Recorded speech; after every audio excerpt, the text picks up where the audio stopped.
Assalamualaikum warahmatullahi wabarakatuh. Perkenalkan, nama saya Karina Tasya. Saya mahasiswa dari Institut Nahdlatul Ulama Kebumen, Prodi PGM I2A. Di sini saya akan menjelaskan apa itu filsafat dan apa arti pentingnya filsafat. Yang pertama, apa itu filsafat? Filsafat dan pendidikan sebenarnya adalah dua istilah yang mempunyai makna sendiri. Akan tetapi, ketika digabungkan akan menjadi sebuah tema yang baru dan khusus. Filsafat pendidikan tidak dapat dipisahkan dari ilmu filsafat secara umum. Filsafat pendidikan memandang kegiatan pendidikan sebagai objek yang dikaji, baik secara ontologis, epistemologis, maupun aksiologis. Yang kedua, ada banyak definisi mengenai filsafat pendidikan, tetapi akhirnya semua mengatakan dan mengajukan soal kaidah-kaidah berpikir filsafat dan rangka menyelesaikan permasalahan pendidikan. Upaya ini kemudian menghasilkan teori dan metode pendidikan untuk menentukan gerak semua aktivitas pendidikan. Yang pertama yaitu ontologis. Ontologis adalah merupakan salah satu kajian filsafat yang paling kuno dan berasal dari Yunani.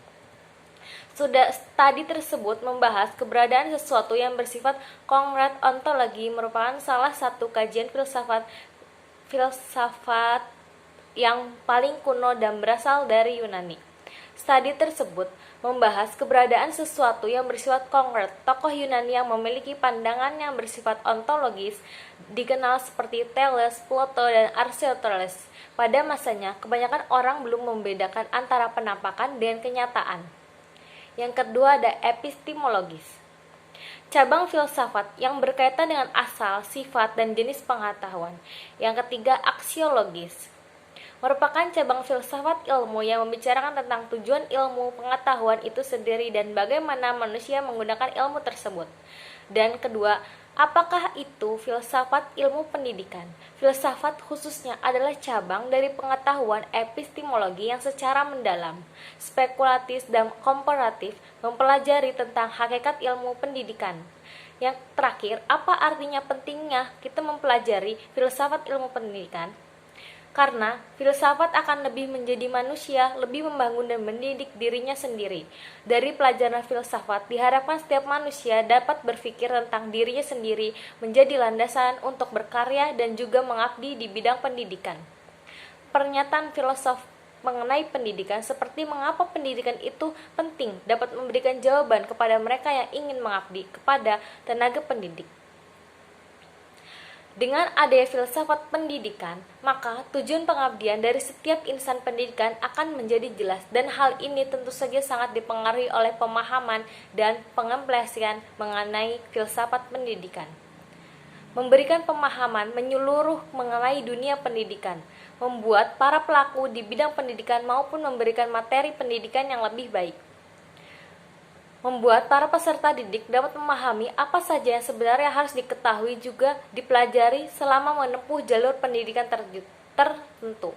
Untuk menjadi seorang tenaga pendidik maupun tenaga profesional yang berfungsi untuk mendidik seseorang, maka mereka haruslah memahami hal apa saja yang harus diketahui pada bidang pendidikan masing-masing. Hal ini dapat diperoleh dengan baik apabila seorang mampu memahami dan mempelajari filsafat pendidikan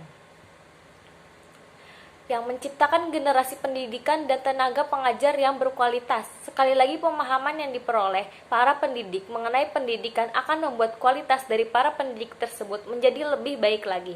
Jadi secara apabila ingin meningkatkan kualitas pendidikan dan juga kualitas dari tenaga pendidik, maka setiap pendidik haruslah memahami dan juga mempelajari mengenai filsafat pendidikan agar dapat menjadi tenaga pendidik yang lebih baik lagi sekaligus maupun untuk menunjukkan dan juga mengembangkan pendidikan Indonesia secara khususnya. Yang terakhir, meningkatkan kualitas pendidikan. Manfaat pentingnya lain dari filsafat pendidikan adalah dapat meningkatkan kualitas dari pendidikan. Hal ini tentu saja dengan manfaat lainnya dari filsafat pendidikan, yaitu dapat meningkatkan pemahaman dan juga kualitas dan para tenaga pendidik. Tentu saja hal ini dapat berpengaruh langsung kepada kualitas pendidikan Indonesia. Sekian penjelasan dari saya, kurang lebihnya saya minta maaf. Wassalamualaikum warahmatullahi wabarakatuh.